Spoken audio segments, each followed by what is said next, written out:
if you've been following us, you know that our Chevy has had Chevy problems. Now, what do we mean by Chevy problems? Just the standards. Just the standard things that if you've owned a Chevy Colorado, you're probably familiar with, but we're going to acquaint you with them today in this video. New or old, they have some. First thing we're going to talk about, we've been having trouble with this truck since day one, and that is the electrical system in the truck. And it was on the Carfax before we actually purchased the vehicle. So this has been going on since the truck was brand new. Not enough to make me worry about taking it in, but it's annoying. It's annoying. So the first thing it likes to do is randomly not make sound. The door dinger won't work. The turn signal doesn't make noise. We made a separate video all about this, but we'll insert some clips here so you can see all that drama for yourself. Wait. Nope, no set. And then if you look at the radio, maxed out, up. Nothing's happening. And we've tried recycling it. Here, I'll show you. So hold it off. Yay! Nada. Nope, nothing. Now, besides that, that would be annoying enough, not having random sound, random music, and things like that, but knowing you can reset the radio seems to fix that problem. That is, it hasn't done that since. The other issue it has is it likes to randomly change radio stations. Yes, when you hit the volume numbers. Not a lot, just very infrequently. They'll turn it up, and it's next thing you hear 3 stations up. It's like, oh, that's weird. The other electrical issue it's having is when the lights will never turn off. Yes, they're on forever. Any shadow or anything will make it kick the lights on. You're driving down the road, full bright sunshine. It gets slightly shaded because you're heading away from the sun, and it turns the lights on. They never turn back off, so I manually turn them off. Which brings us to the next one. The radio or the backup camera likes to kick on when you open the door sometimes, and then it won't work when you turn it on to back up. Not a lot. It's just infrequent. Black screen. Just black screen. Then it'll start working again after you start turn it off again, or just drive, and then next thing we go back up, it's working fine. And I think the crowning glory of the electrical issues is when you were trying to manually shift it when we're going down. Yes, we were on a road trip to Idaho and going to a place, and so wanted to kick it down one gear. He's in tow haul, like to go down because we go in tow haul and you kick it down an extra gear and then put it back. It'll hold that gear a lot of times going downhill. Put it in select drive, clicked it, nothing. We now have a new Chevy problem. And this is just an annoyance at this point. But when you have features, you like using them, right? No, I pay for them so I can't use them. Yes. Well, let's show you what it's doing. Right. Hell, no gears, up or down, available at all, nothing. Can't slow down, can't speed up. But we have drive. We got drive, it does what it's supposed to do there. But when you put it in, you should be able to select. But it's not doing anything. And update later. Yeah, we'll see if it starts working randomly. Maybe it'll work after we start again. Maybe. But it's always an adventure, right? Yep. The entire way until we shut it off and restarted it. Then it started, and then we left it parked for like a couple hours when we swam and did all the stuff. Then we left and it was working, but it's just really annoying. Except for the backup camera showed up randomly and decided to stay on for a minute or two. Yes, and it did that too. Just did that. So I don't know why. Yeah, so that not being able to select your gears is quite an annoyance. It's just annoying, yes. So that's like our overarching, that is like the first problem, and we've had this ongoing and it's been consistent the entire time we have owned this truck.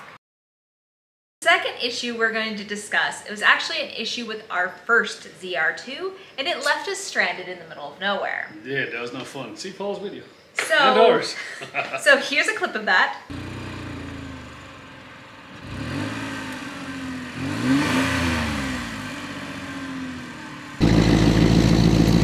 Whoa! Alright, please stand behind me.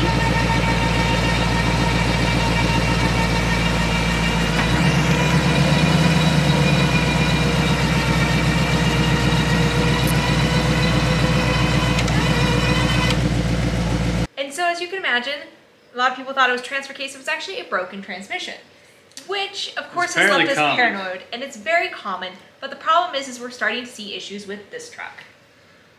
We are. It vibrated on the way down, or after our trip to St. George. Sure, the bar was touching it, but then took it off and it kind of fixed it. But now it's vibrating again. Still vibrates on and off randomly. So something is happening. It shifts a little different. It doesn't shift. Well, nothing to duplicate or make it seem out of normal operating as designed. Yes, so it's so it shifts it fine, but it's not as good as it was. So. It's one of those things that if we took it in, we'd have to pay for a diagnostic because unless it's doing it consistently, Yeah, warranty's not going to cover it until it's... and it vibrates at a certain speed, but it doesn't do it all the time. It's very weird. No big deal, but it eventually may or may not break.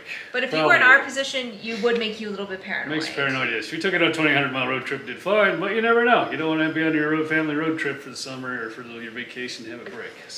So we've been having that issue where it's ongoing. We don't know if it's going to be an issue. But we're heading to dinner, slowing down, so let's drive around here, and hopefully it's going to break around home, but I think it'll be fine. We'll see. I don't know. Breaks where we could actually... It could just be us being paranoid.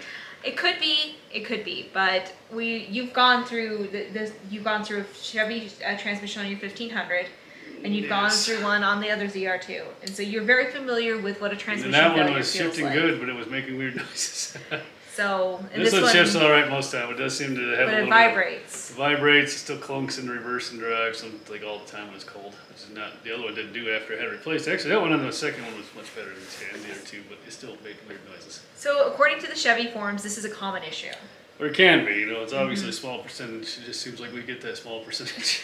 So some guys have them go at 60,001 miles, some guys at 30, some guys at like 200. So you never know. That's true. So it could just be luck of the draw. As a whole, I think they're okay, but it's we have a few concerns, but it is what it is. Just keep driving it. So finally, our third issue, which probably it's not that major of an issue, but it is something to be aware of since these things are expensive. Yes. Is we are having issues with the finish on our bumper. Not the bottom, but the top. The top. The top has developed basically it looks like road rash. It's not smooth like it should be. Yes, it's rough. And the color it's discolored for about 10 inches or so. We'll try to show you with some lights here and walking around to it. But from what I can find, it's actually kind of common as an issue on the Bison itself. Depending on your dealership, it may or may not be covered by warranty. Just seems to be. We haven't checked yet. We'll check back later. We haven't checked because honestly, I've got other things more important in my life. Things to do. Eventually, maybe when I get slow down a little, we'll check it.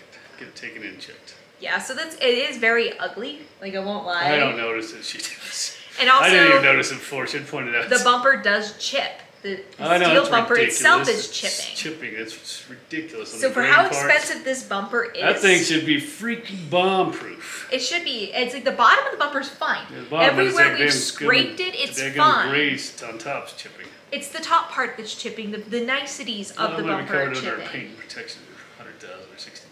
I don't know, but it is something to be aware of. Apparently, it is a common issue on the Bisons themselves. That fit and finish on the front of their bumper is not great. Those are the three main issues that we have had on our ZR2 Bison over the last 12,000 miles that we've owned it.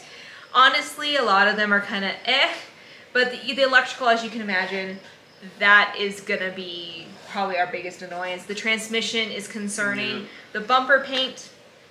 We'll go into more in our full 12,000 mile review. Yes, so we will have a 12,000 mile full comprehensive review coming out here soon. We just wanted to cover the nitty gritty problems that we have personally had.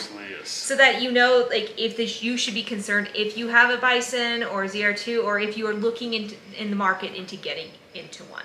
So it's just something to be aware of. Is it any worse than any other manufacturers out there? Nope, I would say no. I don't think so. No, everyone has their problems. It's just you have to be aware of the problems going in head first. But we like our Bison. Yeah, we like it. It's good. And we will hopefully see you out there soon. Bye. Bye.